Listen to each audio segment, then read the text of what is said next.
Welcome to the Answers for Elders radio show. Meet the trusted experts who will give you straight answers and will help guide you on the path of later life care. Now, here's your host, founder, caregiver, and CEO, Suzanne Newman.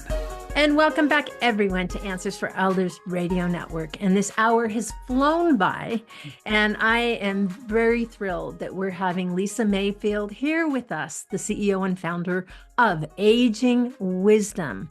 And Lisa, again, is a geriatric care manager, as we call you in the industry, and you're also an aging life care specialist. And certainly, Lisa, you're giving us some just incredible information on how our listeners can possibly get help earlier in that stage.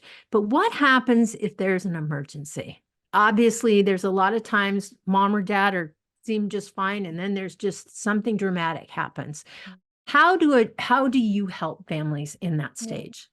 And everyone wants to plan ahead, or maybe you have that parent, you're trying to prevent that crisis, but they just won't let you help. So kind of having this, what do I do if that crisis happens, and having a plan for adult children often will help them feel better. Okay, I want to avoid this crisis, but if it happens, now I know what to do.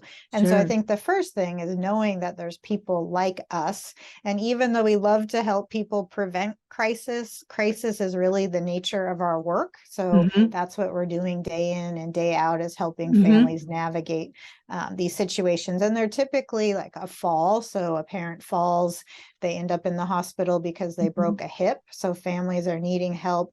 You know, how do I navigate the hospital? Hospital stays are so much more confusing these days. You might never see the doctor. The discharge planner, it's a different one every day. They don't really explain things to the family member of what's going on. Correct. I remember those days. It's like you feel lost. Correct. You don't know what to ask. You don't know who to ask. And you have to be really pushy. They'll make recommendations, but they don't explain what it means. So anyway, helping families navigate that hospital, that whole hospital stay, but then also helping them figure out, okay, now what? What happens next? If rehab is recommended, like, why would that be a good thing? Why would you do it? How do you find one? What will happen then? And how much will your insurance pay? Correct. If you have a supplemental, if you have, there's all these things that there's these gotcha moments that are pretty crazy also. Yep, absolutely. And then helping families figure out, is my parent safe to return home? Is that going to work? And if so, what would we need to do to make that happen? Or if they can't go home, what do we need to be looking at? So helping families with the hospital, but also kind of the next step planning. Yeah. And when you think about it, I know for me, in the work that we do with families, I think one of the biggest challenges is that this happens out of nowhere. And there's this situation, if mom or dad are like the matriarch or patriarch of the family, it's like the whole family gets disrupted. Everybody has an opinion.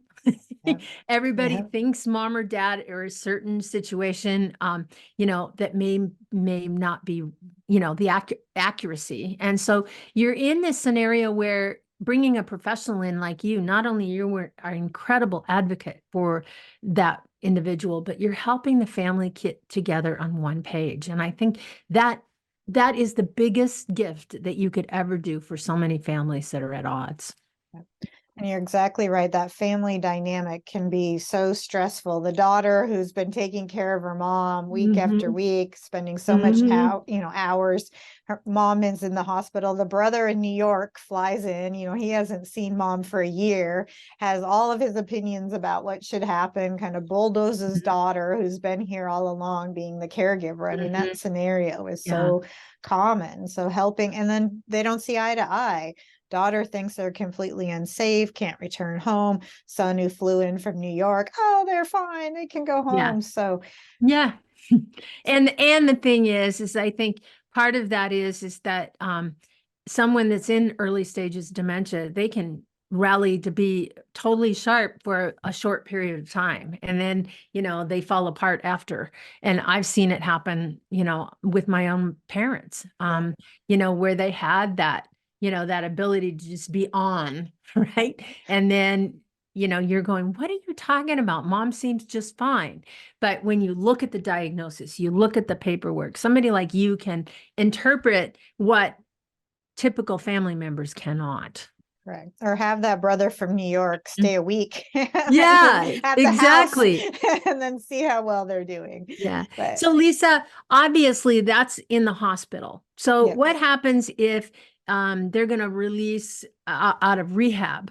Yeah. Now it's time to go to assisted living. Yeah. What does that look like, and how do you play a role in that? Yeah, I mean, I'm working with a wife right now whose husband had just landed in the hospital. He's now in rehab, and we're working on this exact question. Like, she really wants him to come home. He's not yet walking again after a significant fall where he hit his head on the floor. And so, they have a lot of stairs to navigate. Yeah. So it's talking, is that going to be realistic? And Right. if you really want to make that work, what are we going to need to do to the home to get more help?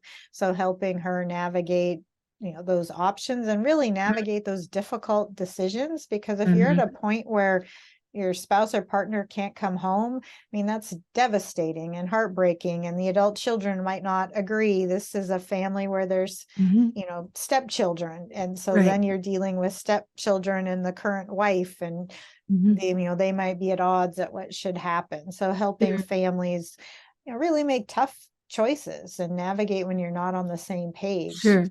Yeah. And I think about all the questions that people have and the fear factor of, what happens if, and what happens. I remember when I was taking care of my mother, one of the things I did is there's so many times I woke up in the middle of the night and I couldn't get back to sleep after making a really monumental decision on her behalf. I felt that burden on my shoulders, like, what if I did the wrong thing?